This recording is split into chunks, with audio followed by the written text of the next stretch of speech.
В эфире «Утро» на Якутия-24. В студии Анастасия Кобызева и Андрей Погорелов. Здравствуйте. Смотрите в программе. Снять с продажи в Якутии Роспотребнадзор проверил объекты, занятые производством и оборотом мясопродуктов. Предъяви билет. Российским авиапассажирам разрешат использовать электронные посадочные талоны. 29 соревновательных площадок и 54 направления. В Якутии стартовал 7-й открытый региональный чемпионат «Молодые профессионалы» WorldSkills Russia. Культурный норматив. Министерство просвещения и культуры создает совместный проект для школьников.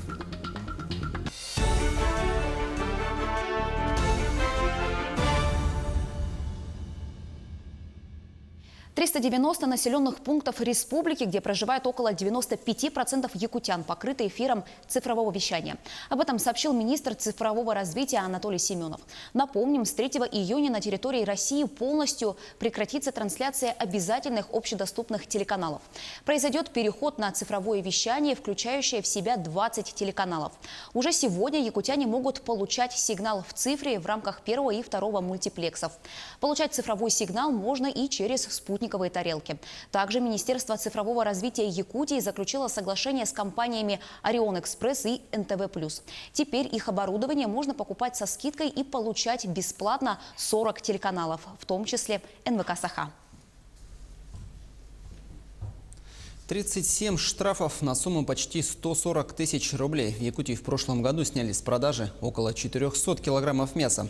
Региональный Роспотребнадзор проверил 70 объектов, занятых производством и оборотом мясопродуктов. Проверки проводились в предприятиях розничной и оптовой торговли, общепитах и придорожных кафе. Основные нарушения – это отсутствие товарно-сопроводительных документов, неудовлетворительное санитарно-техническое состояние и несоблюдение условий хранения продукции. С 25 февраля авиапассажирам в России разрешат использовать электронные посадочные талоны. Распечатывать билеты им не придется. Соответствующий приказ Минтранса согласовал Минюст.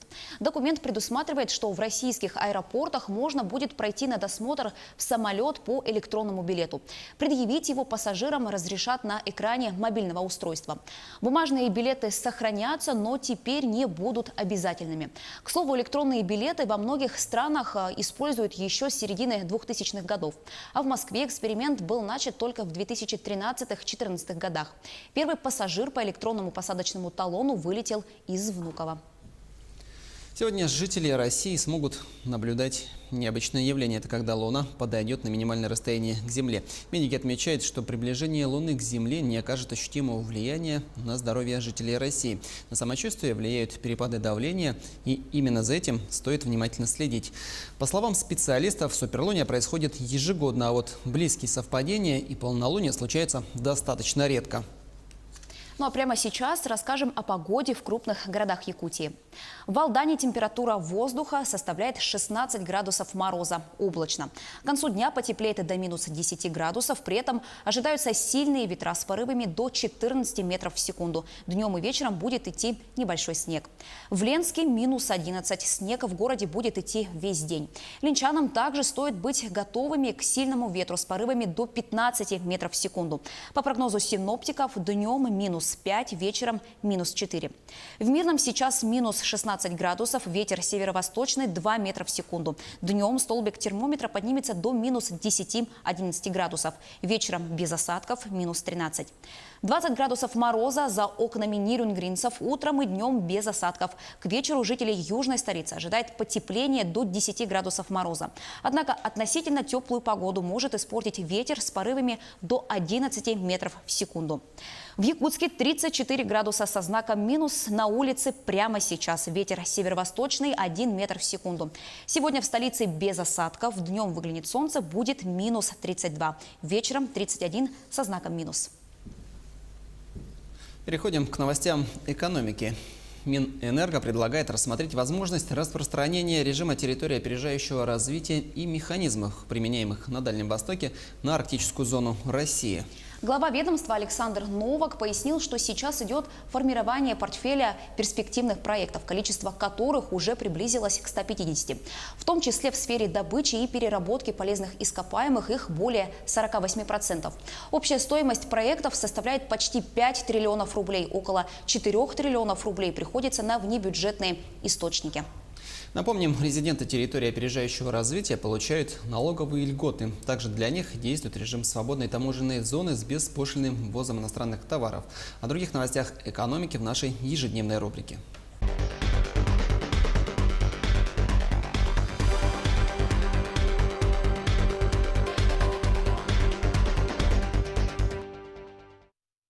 В эфире новости экономики на Якутия-24, в студии Иван Лазаренко. Ирландская авиакомпания CityJet отказалась от эксплуатации российских самолетов Сухой Суперджет-100. Ранее о возможном отказе CityJet от российских самолетов сообщал глава компании «Гражданские самолеты Сухого» Александр Рубцов. По его словам, у ирландской компании поменялась бизнес-модель, поэтому заключенные ранее договоренности сейчас смотрятся совершенно иначе. CityJet – это единственная европейская компания, которая эксплуатировала российские Сухой Суперджет-100. По контракту планировалось поставить в Ирландию 15 самолетов. Однако в парке авиакомпании числится только 7 бортов. Всего в 2011-2017 годах было выпущено 156 самолетов Сухой Суперджет. Крупнейшим покупателем является Аэрофлот. Всего у перевозчика 35 таких самолетов. Минстрой пока не планирует заниматься разработкой программы по субсидированию ипотечных ставок. Об этом сообщил замглавы ведомства Никита Стасишин. По его словам, в течение 2019 года процент по жилищным кредитам составит 10,5 и 11% при текущих 9,5%, поскольку крупнейшие банки подняли свои ставки на 1,5–2,5%. Стасишин подчеркнул, что дальнейшая динамика показателя будет зависеть от внешних факторов и ситуации на финансовом рынке.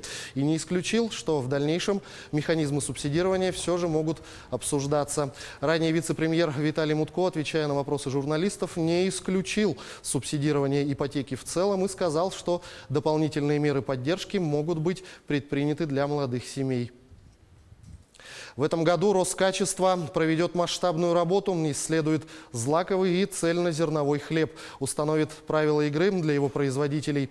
Об этом глава Роскачества Максим Протасов рассказал на Российском инвестиционном форуме в Сочи. Часть здорового питания – это злаковый хлеб из цельной муки с добавлением различных злаков. Каждый год статистика, которую мы получаем из торговых сетей, показывает, что доля продаж такого хлеба растет. Но никакой регламентации этого продукта в России нет, говорит Максим Протасов. Нет понятия «злаковый хлеб», никаким документом не определено, из чего он должен изготавливаться, в каком случае на упаковке можно написать, что хлеб цельнозерновой или злаковый. Роскачество в 2019 году выходит на глобальное исследование данной категории. Будут изучаться международные стандарты и четко сформулированы требования для такого хлеба. Предполагается разработать национальный стандарт и закрепить его в нормативной базе. Глава Якутии Айсен Николаев на встрече с заместителем генерального прокурора России Игорем Ткачевым предложил выработать действенные методы борьбы с незаконным предпринимательством, которое подрывает легальный бизнес. К сожалению, у нас, как и во многих других субъектах, теневой бизнес пока чувствует себя достаточно безнаказанно, озвучил проблему глава республики. С 2015 года в Якутии работает межведомственная комиссия по обеспечению законности в сфере предпринимательской деятельности при главе республики. Однако, по словам Айсена Николаева, возникла ситуация, когда отсутствие правовой основы практически сводит на нет все возможные действия в этом направлении со стороны республиканских и муниципальных властей. В связи с этим, считает глава Якутии, на уровне субъектов страны с участием прокуратуры требуется решить вопросы по механизму выявления и пресечения нарушений в сфере нелегального бизнеса и порядку проведения совместной работы с другими правоохранительными органами. Якутия увеличивает свой экспортный потенциал. В 2018 году республика активно поставляла товары на экспорт в Китай и Гонконг. Через воздушные и морские пункты пропуска из региона было вывезено 138 тысяч шкурок соболя и андатры, 11 тонн бивней мамонта, 67 тонн боя рогов лося и северного оленя.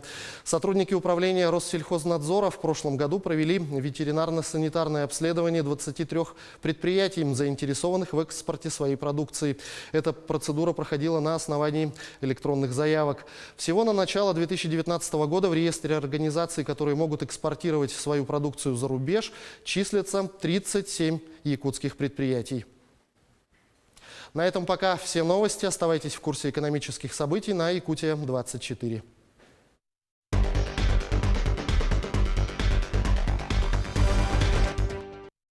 И в продолжение экономических тем Федеральная налоговая служба запустила новый электронный сервис для расчета налоговой нагрузки. С его помощью компании и организации, применяющие общий режим налогообложения, смогут сравнивать свою нагрузку со средними значениями по отрасли в разрезе регионов. Позже в список параметров для расчета будет добавлен такой показатель, как масштаб деятельности предприятия. Налоговая нагрузка рассчитывается как отношение уплаченных налогов к доходам организации. Если этот показатель невысок, это повод включить компанию в план выездных проверок, считают эксперты. Конечно, эффект от нововведения будет заметен не сразу, а тем временем за минувшие сутки изменения произошли и на валютном рынке. Официальный курс евро к рублю уменьшился на 34 копейки до 74 рублей 90 копеек. Курс доллара также пошел на убыль и уменьшился почти на 46 копеек и составил 66 рублей 24 копейки. Американскую валюту, по данным сайта banki.ru, выгоднее всего в Якутске продает Восточный банк за 66 рублей 55 копеек. Купить дороже всего доллар готов Solid банк за 66 рублей 15 копеек. Европейскую же валюту сегодня в Якутске дешевле всего продает Азиатско-Тихоокеанский банк за 75 рублей 25 копеек. Хорошую цену покупки за евро готов предложить Solid банк. Это 74 рубля 65 копеек, сообщает сайт banki.ru. Более 20 машин устроили грандиозную аварию во время гонки. NASCAR Daytona 500 по традиции проходила на автодроме во Флориде. В одном из моментов автомобили Toyota и Ford Mustang неудачно столкнулись, что вызвало эффект домино. Буквально за несколько секунд на трассе сошлись более 2 десятков машин. Из них только 11 сумели вернуться на трассу. К счастью, никто из водителей серьезных травм не получил. Соревнования были на время прерваны, а затем возобновлены. С другими событиями и результатами в мире спорта ознакомит Ольга Башук.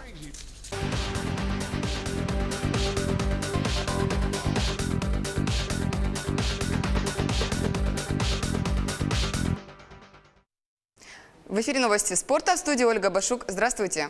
Вашингтон проиграл Анахайму со счетом 2-5 в гостевом матче регулярного чемпионата Национальной хоккейной лиги. В составе победителей заброшенными шайбами отметились Адам Хендрик, Якоб Сильверберг и Кори Перри.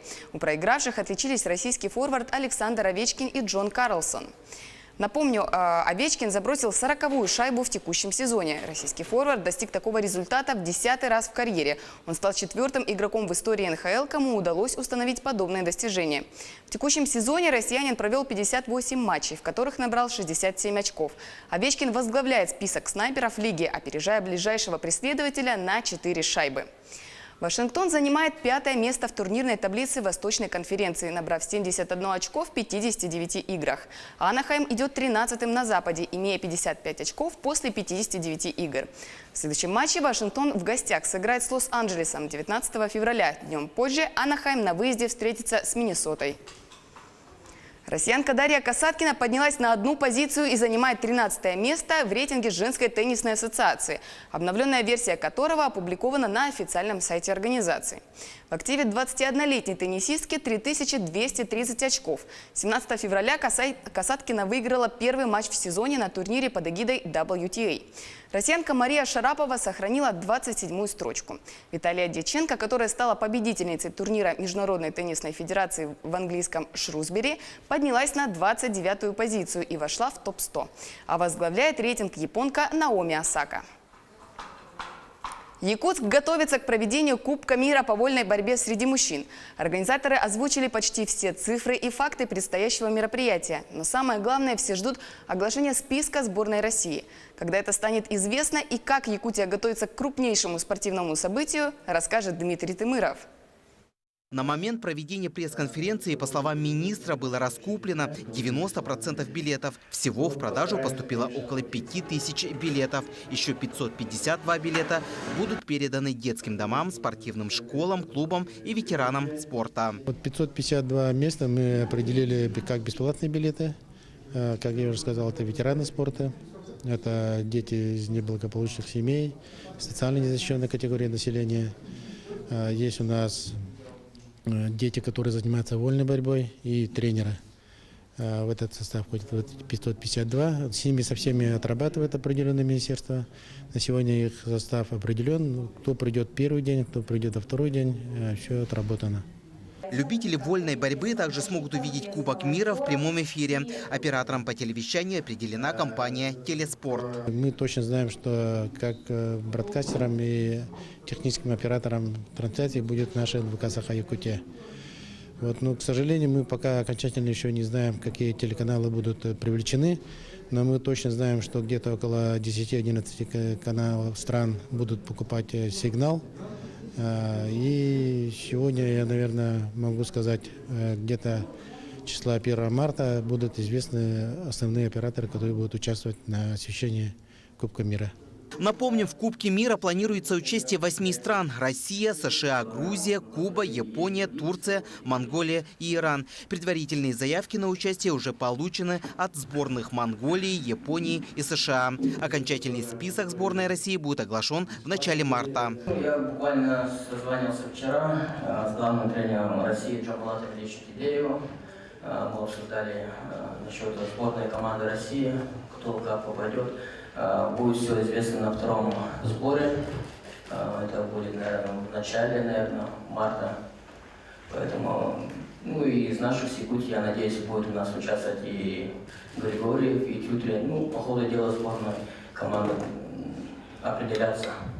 Сейчас наиболее активная работа ведется по координации волонтеров, а также подготовка спортивной площадки и мест пребывания сборных. Всего будут задействованы 100 волонтеров. А тем временем в Центре спортивной подготовки «Триумф» проводятся ремонтные работы. Буквально на днях определен фирменный стиль и макет оформления спортивной арены. Специально для соревнований подготовлены 8 сертифицированных ковров. Дмитрий Тымыров, Джилустан Иннокентьев, Якутск. А на следующей неделе Мирный примет сильнейших футболистов со всей республики. О том, что чемпионат Якутии по мини-футболу пройдет в столице Алмазного края, стало известно еще в январе. Подробнее о подготовке к предстоящим состязаниям в материале наших коллег. С 21 по 24 февраля в столице Алмазного края впервые в истории пройдет чемпионат республики по мини-футболу. Раньше эти соревнования всегда проходили лишь в Якутске. Теперь сильнейшие сборные готовятся принять алмазная столица. Среди этих команд и сборная Мирнинского района. Мы начали готовиться чуть меньше, чем за месяц до чемпионата республики. Пока просматриваем кандидатов, которые планируются попасть в состав сборной. В общем, ведем планомерную подготовку. Основной состав сборной Мирнинского района для участия в чемпионате республики еще не определен. Окончательный список команды будет известен на следующей неделе. Чемпионат республики по мини-футболу пройдет в высшей лиге. Сюда попадают только самые сильные команды. Всего в этом списке 8 сборных. На прошлогоднем чемпионате команда Алмазного края заняла 3-е место. Анна Винокурова, Артур Голиков, телеканал «Алмазный край». Это были новости спорта. Всего доброго. Сейчас время других новостей. Водные процедуры и традиционный танец. Гигантские цирковые артисты готовятся выйти на большую арену. День недели не имеет значения, какие популярные даты выбирают влюбленные для заключения брака. Золотой пьедестал. Российские спортсмены продолжают покорять мир, невзирая на отсутствие тренировочных баз. Обо всем этом смотрите прямо сейчас. Каждое утро гигантских цирковых артистов начинается с горячего душа.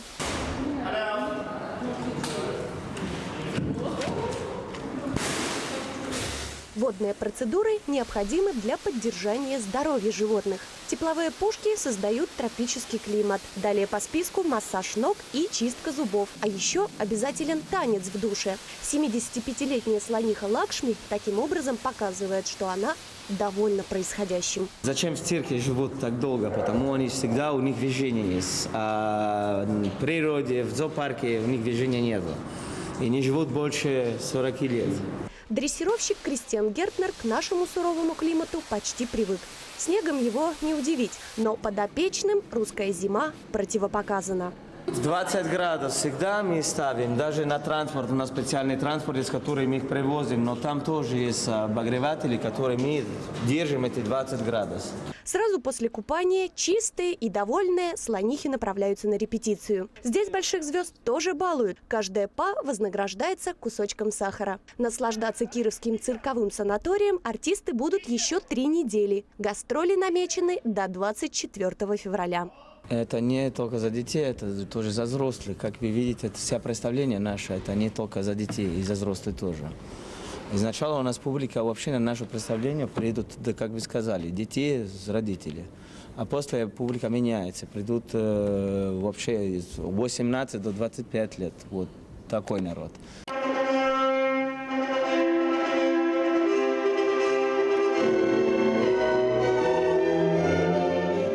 На календаре четверг, но несмотря на то, что день будний, свадебный марш Мендельсона в ЗАГСе звучит раз за разом. 14 февраля – одна из самых популярных дат для создания семьи. В этом году у нас 9 пар регистрируют свои браки сегодня. При регистрации брака в празднике, да, обязательно ведущая поздравление рассказывает, да, то есть уделяет внимание и празднику тоже, что в день Святого Валентина, что в день Петра и Февронии. В любом случае эта тематика затрагивается на регистрации. В основе праздника история, которая произошла примерно в 260-х годах. Римский император Клавдий II запретил солдатам жениться, чтобы не уменьшался их воинский дух. Один священник по имени Валентин, вопреки указу, нарушал запрет, тайно венчал легионеров с их возлюбленными, за что и поплатился жизнью. Перед казнью успел и сам признаться в любви дочке тюремщика. В советские годы об этой романтической истории и не слышали. Рида и Салават Таразовы свадьбу 30 лет назад сыграли в октябре. 14 февраля 2019 года ваш брак зарегистрирован. Объявляю вас мужем и женой. Поздравляю! Главное, они сами друг друга любили и уважали друг друга. Мне кажется, эти числа-то не влияют, наверное, я думаю. Сегодня они – главные гости на свадьбе своего сына Марата и Розаля. Вместе 2 года. И когда поняли, что пора становиться одной семьей, над датой долго не размышляли. Только 14 февраля. И для такого решения есть причины. Именно в этот день, ровно 2 года назад, я первый раз поцеловал свою будущую невесту, свою жену в Казани на высоте 50 или 100 метров, я так, на колесе обозрения. И вот уже 2 года мы счастливы вместе. Я очень рад, что сегодня я муж, а это моя жена. Не сентиментальный человек, обычно не плачу, а вот сейчас даже не смогла держать своих слез. Очень трогательно.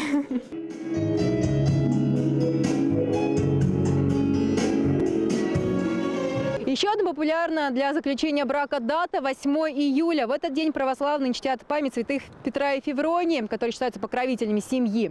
В Ноябрьске желающих узаконить свои отношения в этот день пока нет. Может быть, потому что 8 июля – это понедельник. Но, как говорят в ЗАГСе, если кого-то не испугает первый рабочий день, они откроют свои двери, даже несмотря на то, что понедельник выходной. Все для влюбленных. Ольга Попова, Наиль Нафиков, Ноябрьск, 24. На пьедестале с золотыми медалями чемпионата мира русские девушки. Одна из них – кировчанка Александра Баранцева. Девушка живет и учится в Кирове, но тренироваться приходится за пределами региона. Как рассказал тренер спортсменки Сергей Лысов, свои трамплины либо слишком маленькие, либо в аварийном состоянии. Самый большой трамплин К-90 уже несколько лет не используется. Когда начинают говорить, что давайте мы трамплин восстановим или что, руководство говорит, а для кого? А для кого? Детей нету, так они откуда будут? Они же не родятся на пустом месте. Для этого нужно какое-то сооружение спортивное, чтобы они готовились. Поэтому как-то так обидно. И получилось, что из малого количества людей у нас выросла чемпионка мира. Сейчас спортсмены тренируются на трамплине высотой 20 метров, но этой высоты недостаточно, говорит тренер. А судьба самого большого сооружения 90-метрового трамплина все еще под вопросом. Чиновники еще не пришли к единому решению, но некоторые из них склоняются к варианту снести объект. Трамплин, к сожалению, за эти годы большой пришел в такое состояние, что его восстановить вот в этом виде невозможно. Построить новый трамплин стоит порядка там, ну вы все помните сочинские эти строительства, где-то от 2 миллиардов рублей, чтобы построить новый трамплин. Еще до высказывания Игоря Васильева на эту тему в СМИ появилась информация о том, что якобы на заседании городской думы было принято решение о сносе объекта. Но, как оказалось, фраза, которую произнесла заместитель главы администрации Лариса Копысова, была вырвана из контекста. У нас будет большое совещание со всеми заинтересованными лицами по обустройству вообще вот этой территории трамплина. И весь комплекс будет, вот вся эта территория будет рассматриваться в комплексе. И когда будет принято единственно правильное решение, о нем будут уведомлены все средства массовой информации. Мнения о том, как быть с сооружением, разнятся. Но у тех, кто занимается прыжками с трамплина и кто успел потренироваться на самом большом из них в Кирове, связаны самые теплые воспоминания. И расставаться с напоминанием о былых временах люди не готовы. Большой трамплин высотой 90 метров был построен в Кирове в 1951 году. Он был одним из самых первых в Советском Союзе, и там проводились соревнования самого высокого уровня. В 1992 году из-за кризиса в стране трамплин оказался, можно сказать, заброшенным.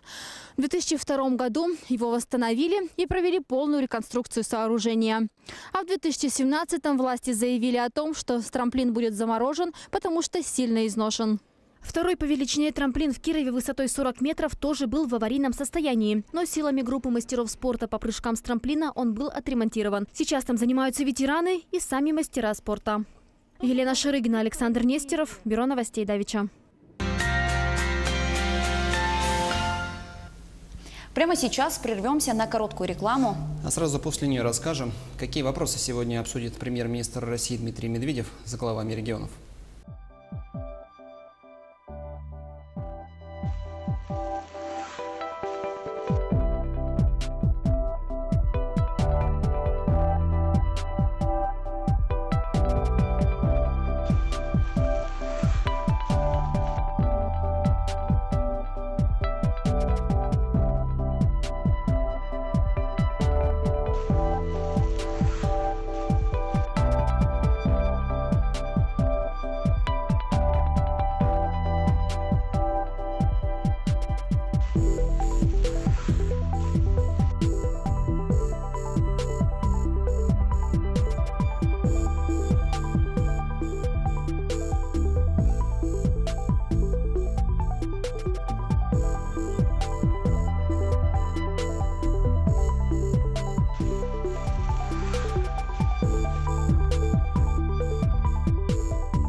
Это «Утро событий» на Якутии-24. Мы продолжаем.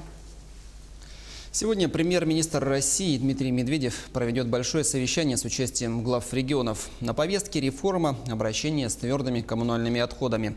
По словам премьера, на переговорах оценят общее состояние дел. Напомним, реформа стартовала в стране с 1 января этого года, в рамках которой ответственность за обращение с отходами перешла от разрозненных мелких компаний к крупным региональным операторам. Для перехода на эту систему были установлены новые тарифы на вывоз мусора, которые должны обеспечить окупаемость работы операторов и цивилизованное обращение с отходами. Также накануне Дмитрий Медведев подписал 2 документа в сфере экологической политики.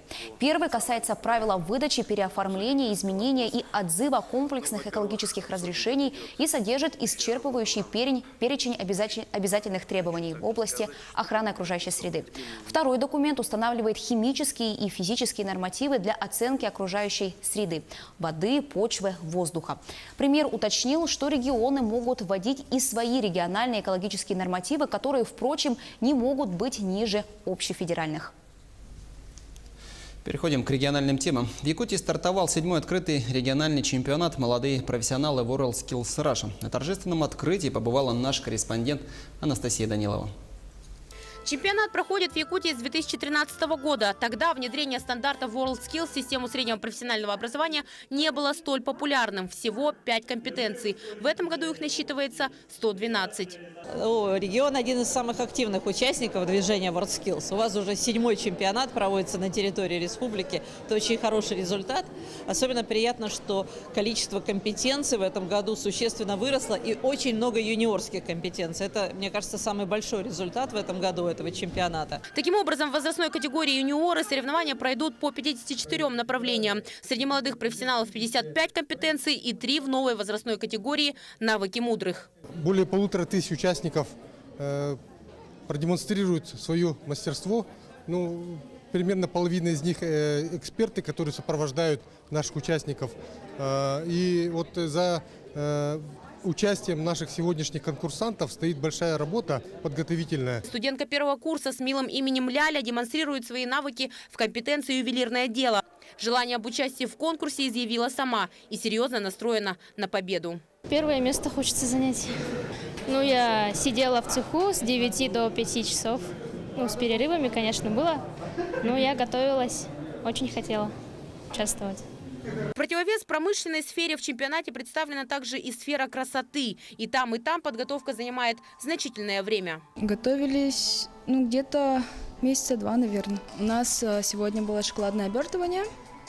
В первую очередь мы делали клинизацию кожи. Во-вторых, делали скрабирование, также массаж. Был спины, рук и ног. В каждой компетенции участник должен выполнить конкурсное задание. Оно должно быть выполнено в ограниченное время. За технологией и качеством работ следит эксперт, который оценивает каждого участника. Оценивается, насколько ровно нанесена маска, насколько времени экспозиция выдержана. Во время массажа учитывается техника массажа, владение техниками, сколько движений использует участник, от 3 до 5, например. Насколько глубина массажа, подходит ли это клиенту. И также время массажа выдерживается не менее 30 минут. В этом году чемпионат пройдет на 29 соревновательных площадках. Основные развернуты в Якутске, Нерюнгри, Мирном, Жатае и Хатассах. Анастасия Данилова, Джилустан Иннокентьев, Якутск. Далее о наиболее значимых и заметных событиях Мирнинского района расскажет Марфирина Алексеева. Здравствуйте! В эфире новости Мирнинского района. В столице Алмазного края ожидаются осадки в виде снега. Температура воздуха минус 11-16 градусов. Подобная погода простоит всю предстоящую неделю. А теперь к актуальным новостям Мирнинского района. Первой школе Мирного исполнилось 60 лет. В Доме культуры «Алмаз» собрались учащиеся и педагоги школы, бывшие выпускники, представители организаций и предприятий алмазной столицы. История первой школы уникальна. Началась она с брезентовой палатки и стала свидетелем зарождения, а затем основания и развития в начале поселка, а затем и города Мирного. Когда-то 5 ребят в палатке учили первые буквы, а сейчас в школе обучается уже более 800 учащихся. На торжественном мероприятии всем педагогам были вручены почетные грамоты и благодарственные письма Управления образования, а лучшим учащимся в честь юбилея почетные грамоты от школы. С 21 по 22 февраля в детско-юношеской спортивной школе пройдет районный конкурс «Смотр песни из строя». Сейчас во всех общеобразовательных учреждениях района проводятся отборочные соревнования на прохождение уже в районный этап конкурса. Глядя на выступления школьных команд, хочется отметить, что дети стараются, делают это с воодушевлением. А родительский комитет принимает участие очень активно. Видно это по форме, в которую дети одеты. Отрадно, что такие мероприятия по патриотическому воспитанию проводятся на регулярной основе, что позволяет детям, собственно говоря, глубже изучать историю и становиться более патриотичными к своей родине. А на этом пока все. Всем хорошего дня. И о погоде в крупных городах республики. Сейчас в Алдане температура воздуха составляет 16 градусов ниже нуля, облачно. К концу дня потеплеет до минус 10. При этом ожидаются сильные ветра с порывами до 14 метров в секунду. Днем и вечером будет идти небольшой снег. В Ленске также достаточно тепло, минус 11. Снег в городе будет идти весь день. Личанам также стоит быть готовыми к сильному ветру с порывами до 15 метров в секунду. По прогнозу синоптиков, днем минус 5, а вечером и до минус 4. В Мирном сейчас минус 16 градусов. Ветер северо-восточный 2 метра в секунду. Днем столбик термометра поднимется до минус 10, минус 11 градусов. Вечером без осадков и минус 13. 20 градусов мороза за окнами нерюнгринцев. Утром и днем без осадков. К вечеру жители южной столицы ожидает потепление до 10 градусов ниже нуля. Однако относительно теплую погоду может испортить и ветер с порывами до 11 метров в секунду.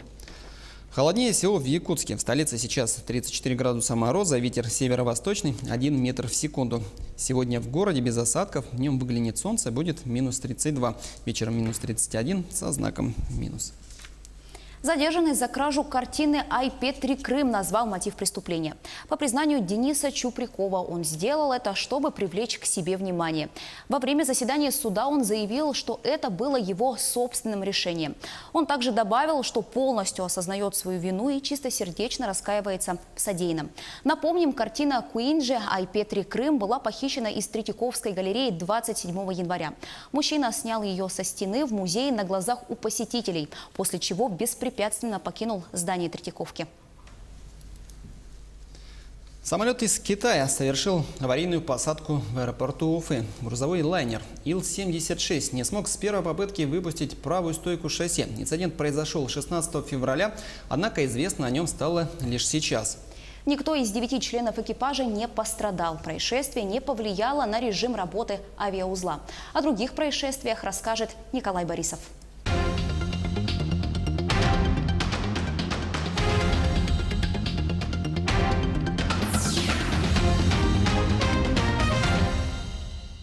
Здравствуйте, в студии Николай Борисов и обзор чрезвычайных происшествий.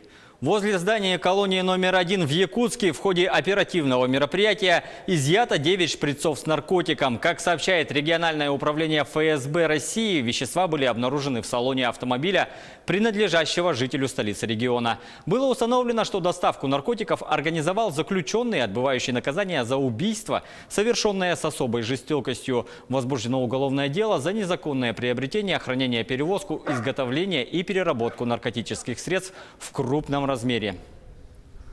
Тем временем сотрудники Нерюнгринской полиции продолжают мероприятия по профилактике дистанционного мошенничества. Так, сотрудники встретились со студентами на территории Алданского политехнического техникума и Южно-Якутского технологического колледжа. В программе значилось привлечение внимания молодого поколения к серьезности проблемы мошенничества, совершенного посредством мобильной связи и сети интернет. Студентам не только была доведена информация об участившихся случаях данных мошенничеств на территории района, но и были выслушаны предложения студентов по профилактике таких правонарушений. В Мирнинском районе ранее неоднократно судимый 40-летний местный житель подозревается в серии дачных краж. В полицию Мирнинского района поступило сразу 2 заявления от местных жителей о хищениях личного имущества из дачных домиков. Кражи были совершены примерно в одно и то же время. Среди похищенного пневматическая винтовка и насосная станция. Общая сумма ущерба составила около 16 тысяч рублей. В ходе оперативно-розыскных мероприятий сотрудники уголовного розыска установили личность подозреваемого. Им оказался ранее неоднократно судимый безработный 40-летний местный житель. Также выяснилось, что он причастен к умышленному уничтожению имущества. В сентябре 2018 года с целью наживы он проник в дачный домик, разбив окно. Однако там ничего ценного не оказалось, и он быстро покинул место преступления. Ущерб, нанесенный владельцам дачи, составил 6 тысяч рублей. В настоящее время возбуждены уголовные дела. А в Якутске 30-летний мужчина украл норковую шубу стоимостью 50 тысяч рублей и потерял украденное. С заявлением в полицию обратилась жительница столицы. Она рассказала, что накануне происшествия распивала спиртные напитки у общего знакомого в общежитии. По предварительным данным, когда потерпевшая заснула, один из гостей похитил меховое изделие и скрылся. Был задержан подозреваемый. По его словам, похищенную шубу он спрятал под домом, однако, когда пришел ее забрать, то мехового изделия уже не было на месте. Возбуждено уголовное дело по статье «Кража». В столице Якутии задержан подозреваемый в краже металлического гаража. В этом подозревается 21-летний ранее судимый местный житель. Полицейскими установлено, что злоумышленник, выдавая гараж за свое имущество, обменял его на автомобиль, введя в заблуждение лицо, заключившее с ним сделку. Причиненный потерпевшему ущерб составил 90 тысяч рублей. Похищенный гараж изъят. Возбуждено уголовное дело по статье «Кража». К российским происшествиям 11-месячного Ваню Фокина выписали из московской больницы. Еще недавно маленький мальчик был на грани жизни и смерти и едва не погиб после обрушения дома в Магнитогорске. Но благодаря опытным врачам ребенка удалось спасти. О счастливом финале трагической истории рассказывает наша коллега Алина Алексеева. Ваня только открыл глаза и сразу же оказался под прицелами десятков камер. За жизнью этого ребенка следила вся Россия. Он чудом остался в живых после обрушения дома в Магнитогорске. Прошло 1,5 месяца, и вот Ваня наконец покинул московскую больницу. После курса лечения мальчик полностью поправился. Ножка, за которую переживали врачи, восстановилась. Мама Вани счастлива. Она поблагодарила всех, кто помог спасти ее сына. Вам, вашему институту, всем врачам большое спасибо. Трагедия в Магнитогорске произошла утром 31 декабря. Рухнул 10-этажный подъезд. Погибли 39 человек. Но маленькому Ване повезло. Про него, говорят, родился в рубашке. Смог выжить под бетонными обломками в 30-градусный мороз. Мальчик боролся за свою жизнь почти 2 суток. Спасатели до последнего искали ребенка, прислушивались к каждому шороху. И вот она, надежда. Крик малыша из-под завала. Еще несколько минут, и ребенок на руках у доктора МЧС. А дальше экстренный перелет в Москву. Судьба Вани перешла в руки всемирно известного врача Леонида Рошаля. Ваню лечила вся страна. Это командная работа. И самый большой молодец – это вот этот человек. Какое счастье видеть его в таком состоянии. Все восстановили, кости срослись. Теперь остается пожелать большой дороги Ване. Дядя мальчика рассказал, что сначала семья отправится к нему в Истру, а затем на ночном самолете в Магнитогорск. Уже завтра Ваня с мамой будут дома, в новой квартире. И 16 февраля он отпразднует свой первый день рождения в комфорте и уюте. Алина Алексеева, Олег Фролов, Алексей Зарышняк. Новости 360. Переходим к международной повестке. В Индии нашли склад боевых ракет 18 века. При помощи этого оружия армия государства Майсур в свое время одолела британские войска, рассказывает Татьяна Громозова. Новый склад первых в истории железных боевых ракет обнаружен в Индии. При раскопках в округе Шимога археологи нашли больше 1000 снарядов, произведенных в XVIII веке. Как поясняют ученые, в этой местности правители государства Майсур Хайдар Али, его сын Типу Султан, наладили производство метательных снарядов и первыми применили их для массированных ударов по противнику. Эти небольшие железные болванки набивали черным порохом и запускали, используя в качестве направляющих меч или бамбуковый шест. Лучшие ракеты могли пролететь до 2 километров. Типу разработал даже колесные установки, позволяющие запускать десяток снарядов одновременно. Во время англо-майсурских войн 1780-90-х годов это оружие было с большим успехом использовано против британских войск. Англичане были буквально поражены и, захватив образец, разработали собственные ракеты на основе индийских. На этом пока все. Берегите себя.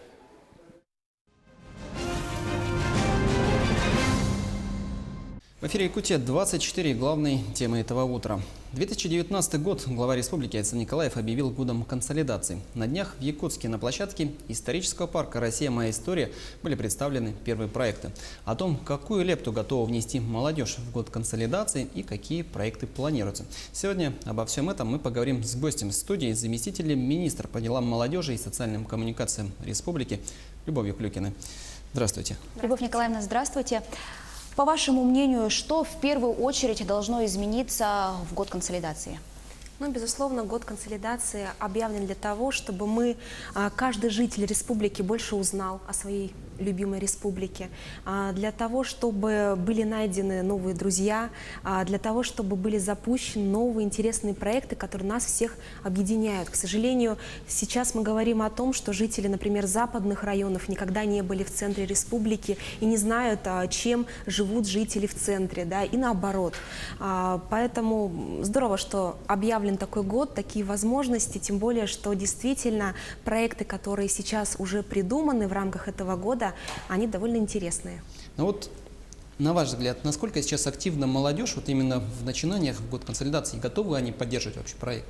Ну, на данном этапе, еще только начало года, у нас идет такая история разъяснения, пояснения, что же это такое, потому что слово все-таки сложное, да, консолидация, да, о чем это. На самом деле молодежь самая мобильная группа населения, да, так или иначе ребята всегда взаимодействовали между собой, советы молодежи, различные десанты между районами, то есть это было всегда, ну а сейчас мы просто это более укрупним, что ли, увеличим количество таких мероприятий. Ну и задача, конечно, чтобы лучшие муниципальные практики, которые наши коллеги реализуют на местах, в районах для молодежи, чтобы они реализовывались, ну, так сказать, использовалась практика в других районах республики. Вот. Для этого нам нужно сделать свод этой муниципальной практики, понять, какие технологии ребята использовали при проведении различных деловых игр, форумов, кого приглашали. Ну и планируется довольно такая широкая форумная молодежная кампания в республике в этом году в рамках года консолидации. Любовь Николаевна, расскажите о проектах, которые уже были представлены к реализации в рамках года консолидации. Ну, я вхожу в группу под названием «Гражданская энергия». Это такая группа, которая объединяет направления по патриотизму, спорту, культуре и добровольчеству. Ну, то есть вот те направления, по сути, с которыми связан каждый человек в своей повседневной жизни. У нас родился очень обширный план. Он, безусловно, родился из того опыта, который мы уже имеем, то, что уже реализуется. Например, по линии спорта, вот сейчас вы знаете, что в Якутске открываются выходные двери всех спортивных объектов. Это в рамках года консолидации было продумано нашей группой как раз. Например, в рамках патриотизма там очень много мероприятий, не только посвященных военной патриотике, но и в том числе планируются десанты по районам, поедут ребята-юнармейцы, кадеты и будут рассказывать о том, чем вот эти мальчишки, девчонки занимаются, да, почему они этим увлечены, ну и вовлекать представителей других районов. Я же отвечаю за очень большой блок под названием «Добровольчество». Там мы тоже разработали ряд хороших мероприятий, причем о которых мы думали и планировали делать их давно, а вот сейчас в год консолидации решили, что время пришло. Во-первых, нам нужен ресурсный центр по развитию добровольчества. Такие центры есть у нас в регионах России.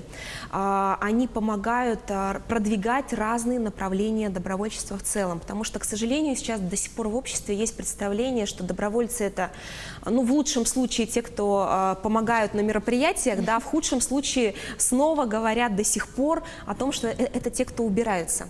На самом деле есть добровольцы культуры. Например, в рамках года консолидации у нас стартовал такой проект, как «Сохраним памятники», в рамках которого любые жители поселений могут выйти с инициативой, заявиться и сказать о том, что вот этот памятник, который стоит рядом у нашего дома, мы хотим его немного восстановить, да, привести в нормальный вид. Вот. И это будет такой реестр, некий конкурс даже будет проведен. По сути, это даже такой вот уникальный проект. Да? Есть у нас серебряные добровольцы. В прошлом году в рамках года добровольца активизировалось это направление, а сейчас мы планируем, что будет такой широкий, больший набор именно в районах республики. Тоже дан старт, можно так сказать. Вот. Очень много направлений добровольчества. Есть, например, добровольцы-реноваторы, которые помогают делать лучше нашу городскую среду, то есть работают по благоустройству. В рамках этого у нас есть проект «Добрые соседи», добрососедство, то есть на самом деле вот эта тема очень развита в Наслегах, там, где есть тёльбе, где собираются жители между собой и делают что-то хорошее в рамках своего округа, своего места обитания, так сказать. Да? А в городах, к сожалению, это вот не развито, поэтому там тоже ряд мероприятий продуман. Ну и в рамках старта года консолидации мы рассказали о том, что мы запустим приложение. Оно уже стартовало на самом деле, но в очень узком пока формате. Приложение будет для тех, кто хочет делать добрые дела, и для тех, кто уже является добровольцем, и для тех, кому нужна помощь. То есть мы там состыкуем, можно так сказать. Потому что, к сожалению, пока у нас, в принципе, нет такой системы понятного учета добрых дел. Да? И очень многие люди обращаются, например, через соцсети ко мне лично и спрашивают, ну есть возможность, время, кому, как сейчас помочь. Да? А если мы такое приложение вот сейчас докрутим, доделаем, дозапустим, то оно, конечно, решит вот эти вот вопросы. Насколько я знаю, это приложение доступно пока для пользователей Android, но не для пользователей iOS. Да, оно было разработано фондом Харысхал совместно с IT-школой Илларионова.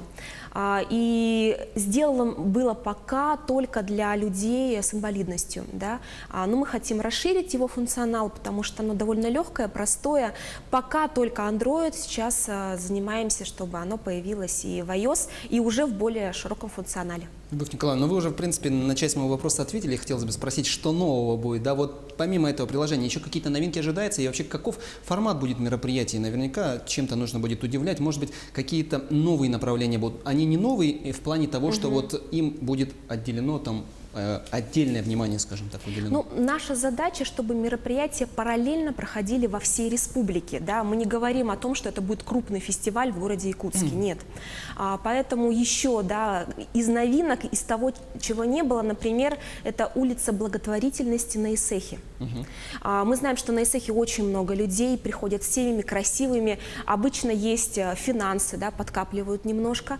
И мы хотим на Исехе рассказать людям о тех фондах благотворительности, которые существуют на территории республики.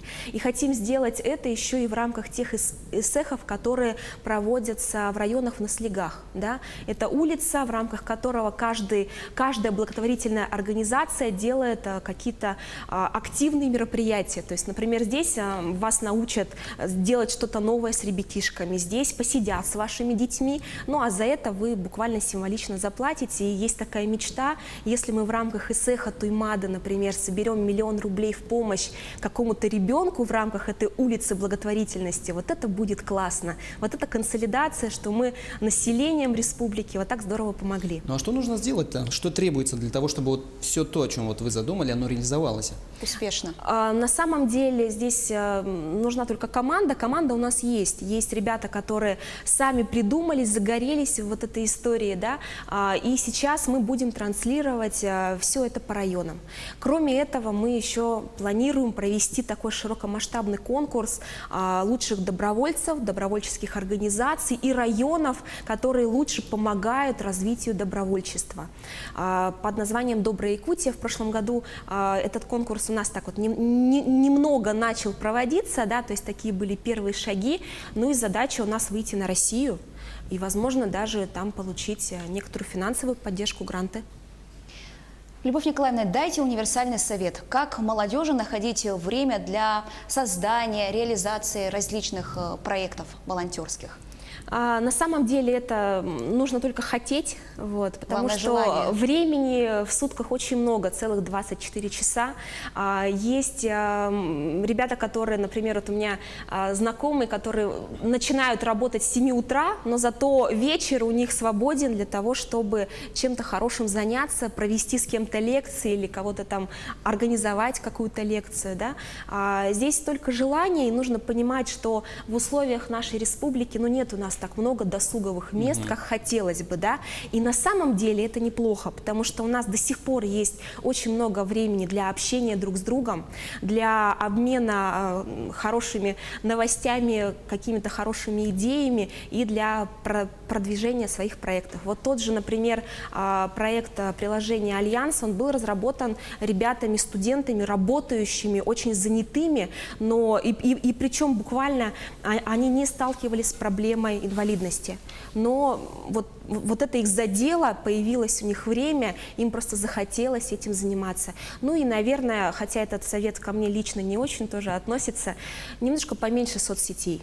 Вот, наверное. кстати, я хотел спросить, да. Есть ли у вас проект какой-нибудь, который подразумевает как раз-таки вот тот факт, чтобы оторвать современную молодежь от телефонов, выйти на улицу, как это было в бывалые времена? Вот что-то вот такого характера.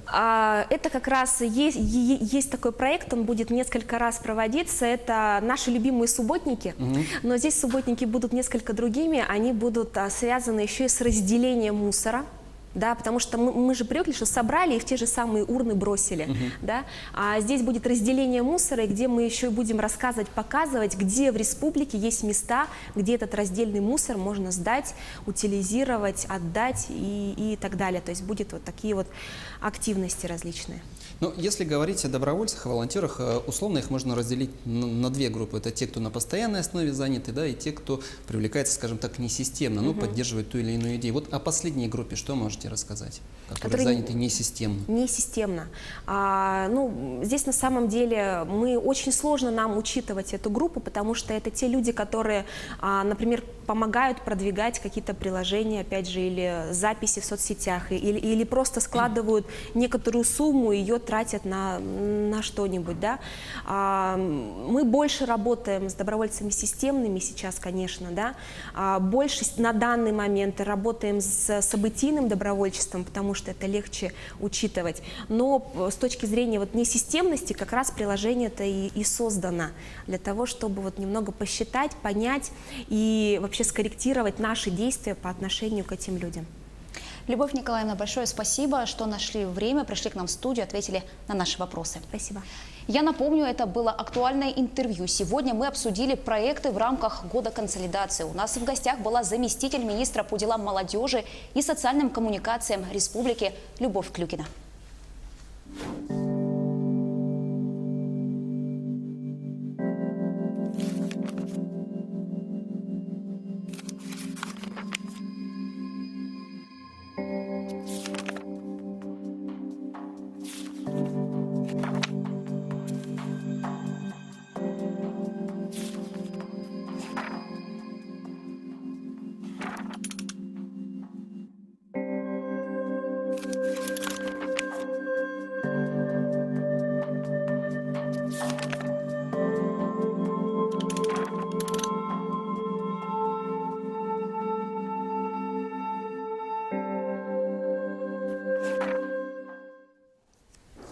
Единую электронную площадку для иностранцев готовят в Минэкономразвития. Интернет-сервис позволит туристам покупать готовые турпродукты и получать электронные визы, сообщил замглавы ведомства Сергей Галкин. Проект разрабатывается совместно с Минкомсвязью. Он призван решить сразу несколько вопросов. С точки зрения формирования спроса для инвесторов важно, чтобы создавался турпродукт, который дает приток туристов. И поддержка туроператоров должна быть выведена на новый уровень, сказал Сергей Галкин. В результате получится загрузить туристскую инфраструктуру России, которая сейчас порой недогружена, полагают в Минэкономразвитии. Пока идея прорабатывается с Москвой, Санкт-Петербургом, Московской и Ленинградской областями, поскольку именно эти регионы входят в число самых привлекательных для интуристов. Но в будущем региональный охват будет расширяться. Учащиеся российских школ будут сдавать культурный норматив. Два министерства просвещения и культуры объявили о создании совместного проекта для школьников. По планам, каждый ученик ежегодно будет обязан посетить определенное количество выставок, концертов, музеев или спектаклей, а также посмотреть несколько отечественных фильмов. Сделать это можно будет и в цифровом формате, например, с помощью платформы «Российская электронная школа», где уже размещены виртуальные музеи, спектакли и фильмы. Так ребята смогут познакомиться с объектами культурного наследия не только своего региона, но и всей страны. 6 тысяч спортсменов и любителей приехали в Египет, чтобы принять участие в необычном марафоне вокруг пирамид в Гизе, рассказывает Анастасия Дмитриева. Марафон среди 5000 лет истории. Египетские пирамиды стали местом проведения массового забега. По данным организаторов, приехали спортсмены из 75 стран, всего около 6 тысяч человек. Бегуны сами выбирали дистанцию – 42 километра, 21 или 10. Несмотря на все трудности, я так рада, что приняла участие. Я думала, будет хуже. Мне осталось пробежать 500 метров. Победителем забега стал американец Грегори Биллингтон. Он пробежал классическую дистанцию за 2 часа 32 минуты. Среди бегунов были министры туризма, древности и молодежи. Власти пытаются популяризировать Египет как направление для спортивного туризма. Правительство в Каире хочет восстановить турпоток до уровня, который наблюдался до 2011 года, когда страну захлестнула волна протестов. По оценкам экспертов, годом ранее поступления отрасли в госказну превышали 11 миллиардов долларов. В 2015-м они упали до 7,5 миллиардов.